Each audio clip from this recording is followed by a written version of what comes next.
Guys, something big is about to go down here in the Middle East, and here's what I mean.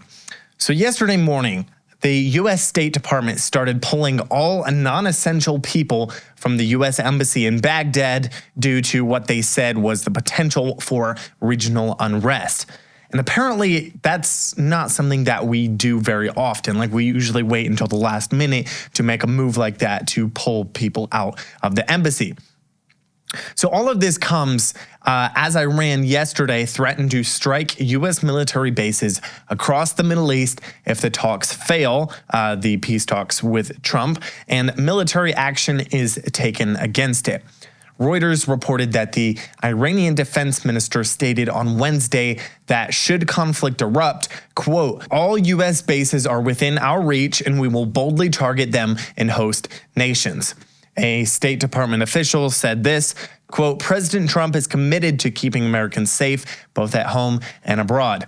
In keeping with that commitment, we are constantly assessing the appropriate personnel posture at all of our embassies. Based on our latest analysis, we decided to reduce the footprint of our mission in Iraq. Trump confirmed that some U.S. personnel are being moved out of the Middle East, quote, because it could be a dangerous place. He told reporters, we'll see what happens. We've given notice. Iran can't have a nuclear weapon.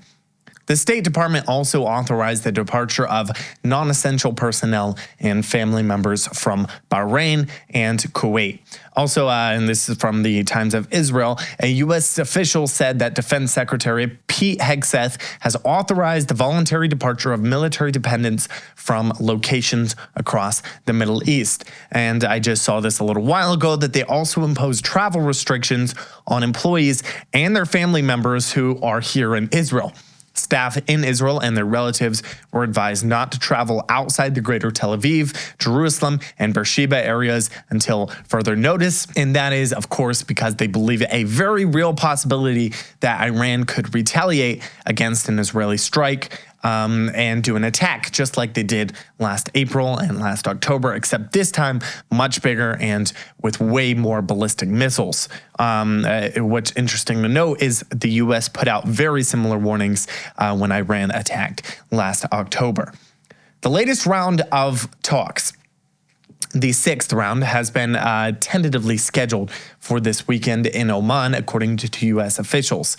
However, those officials said on Wednesday that it looked increasingly unlikely that the talks would happen. Israeli Strategic Affairs Minister Ron Dermer and Mossad Chief David Barnea are supposed to meet with U.S. Middle East envoy Steve Witkoff ahead of those scheduled talks.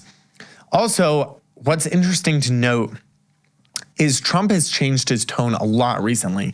He said in an interview with the New York Post's Podforce One podcast that he was, quote, getting more and more less confident about a deal. You're going to be able to stop Iran from enriching its... I don't know. I did think so. And I'm getting more and more less confident about it. They seem to be delaying, and I think that's a shame. But I'm less confident now than I would have been a couple of months ago. Something happened to them, but I am much less confident of a deal being made. I would have said a deal would be made. Something happened to them? Like, no, I don't know. Maybe I'm wrong. Maybe I really... China talked them out of it? I have instincts about things. You think China talked them out of it? No, I don't think China has anything to do with it. I just think maybe they don't want to make a deal. What can I say? And maybe they do. So what does that mean? There's nothing final. What happens then? Well, if they don't make a deal, they're not going to have a nuclear weapon. Right. If they do make a deal, they're not going to have a nuclear weapon too, but they're not going to have a nuclear weapon. So it's not going to matter from that standpoint. But it would be nicer to do it without warfare, without people dying. Yeah. It's so much nicer to do it. But I don't think I see the same level of enthusiasm for them to make a deal. I think I think they would make a mistake, but we'll see. I guess time will tell. Here's where it gets crazy.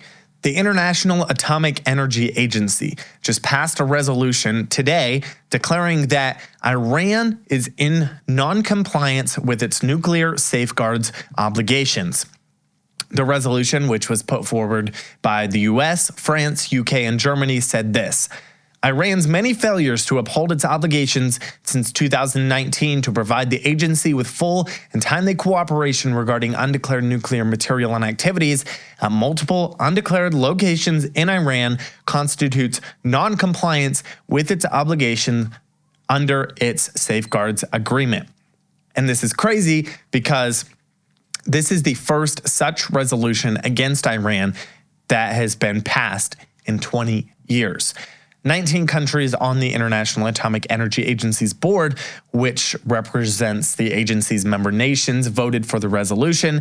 3 countries opposed, and I don't know if you can guess them, but Russia, China, and Burkina Faso. And there were 11 abstentions and 2 that did not vote.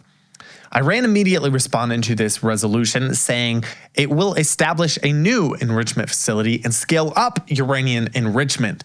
If you're trying to hold off an attack or trying to be smart, that doesn't seem like the best thing to say.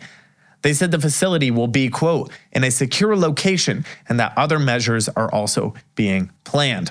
Speaking to Iranian state television after the vote, the spokesman for the Atomic Energy Organization of Iran said that his agency immediately informed the IAEA of specific and effective actions Tehran would take.